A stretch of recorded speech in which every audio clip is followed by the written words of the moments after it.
Welcome everyone to the Game Week 14 recap hosted by the Drogfather. Before we get into it this week, I just want to take a moment and say it's that time of the year when we reconnect with family and friends and all kinds of people we haven't seen in a while. And I was fortunate enough to have the opportunity to reconnect with Hungry for Mares, Seth Bledsoe, at the AAR conference. Good to see him, hang out with him for a few days. And I see him, semi-regularly, even though he's in Europe. Got to see Crimson's, who I have not seen in a couple years. So, David, fantastic seeing you, buddy. I hope you come in dead last this year, as I do every year. But you know what? Doesn't really matter what I want because you're darn good at this game.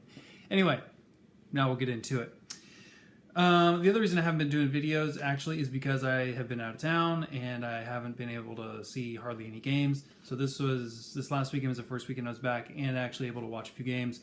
And I saw the game that mattered, which was Chelsea versus City, but we'll get to that later. In our league, the Kompany Men. Number 1, Crimson lost to Zlat's My Mama. He remains in first place, but Zlat's My Mama closes in ever so slightly on Crimson's lead. Blippity Blop beat Slacker. Tea and Biscuits beat Art of Flopping. Art of Flopping used to be Raheem Sterling Cooper. Joe Duncan taking the cue of a name change, reverting back to his old name. Perhaps it'll work out for him. Didn't work out for him this week, though. Hungry for Mares lost to the average. Oof, that's rough. Moo Earns lost to Take Zlat, and he lost largely because he took a 20-point transfer hit and captained Aguero.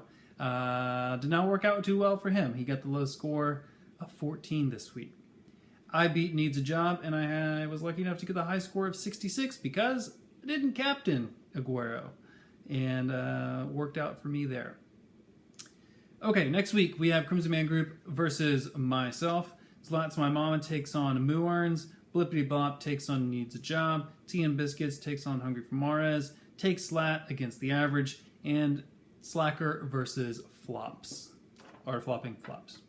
Okay, in the real league.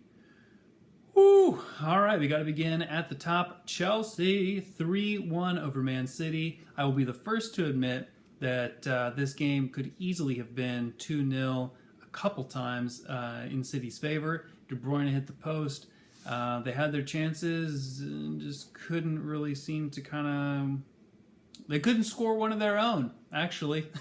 They needed Gary Cahill to put one in for him in the most awful own goal. Ugh, Gary Cahill. Saved one later, so maybe it works out. Anyway, I guess the hallmark of a good team is being able to capitalize on your chances as well as being able to capitalize or being able to come back when the other team misses their chances.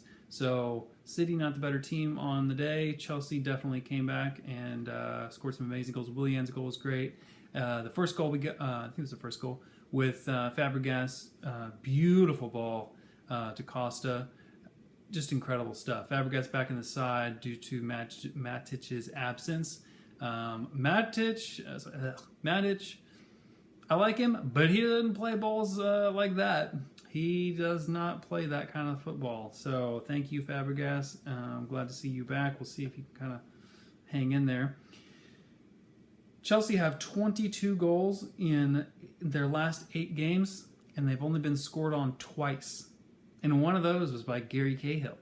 So they're doing pretty well. On the other side, City have struggled to win at home, and they haven't kept a clean sheet, and God only knows when. And their backline continuously changes. They have got to lock down some defensive players in some kind of regularity. They are hurting back there, and part of it's because the Kompany's gone. So, in second place, Arsenal 5-1 over West Ham. This was just an absolute thrashing, or you could translate that as Sanchez, Sanchez, Sanchez. Beautiful hat trick, especially that third goal. Just, it's so rare we see strikers with that much confidence to just know that it's going to happen, and they just go watch the highlights.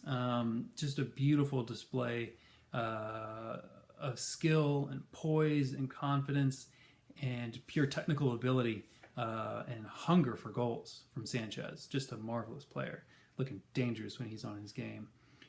Oh yeah, Andy Carroll got one. He's back, but it doesn't really matter.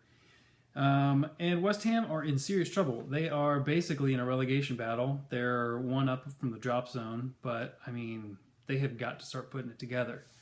They've got to start putting it together. Although I've heard rumors that Payet might be linked to a transfer to Arsenal in the spring. We'll see.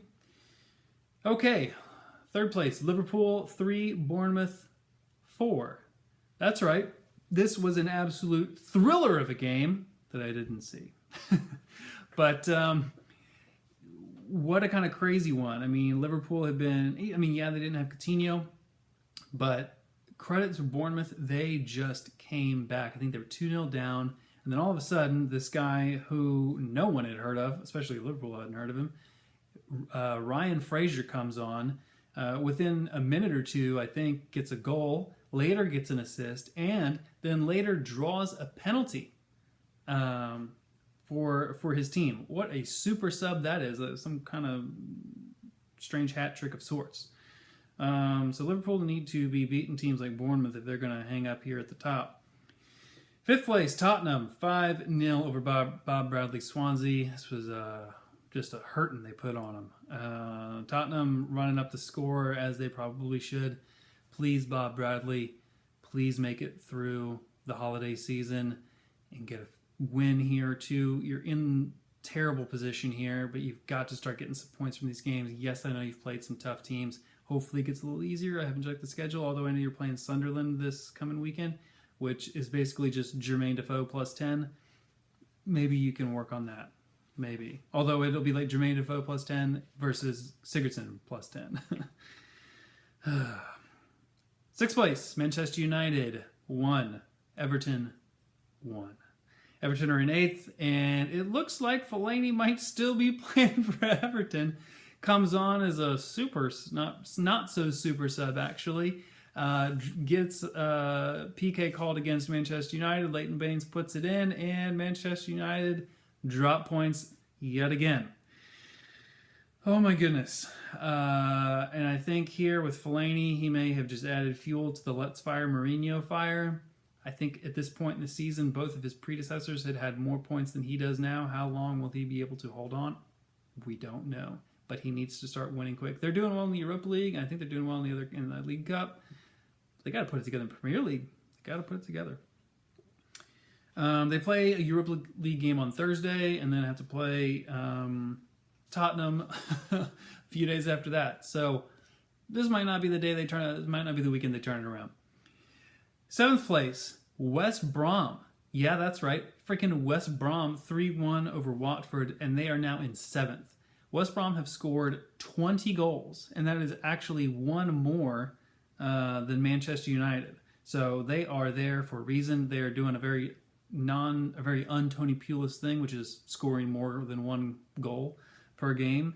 Has anyone really even been paying attention to them? I haven't. I mean, they just kind of keep winning in a way, and players that I don't know or keep scoring goals. Although I think it might come to an end this coming weekend when they play Chelsea. I certainly hope so. See you then.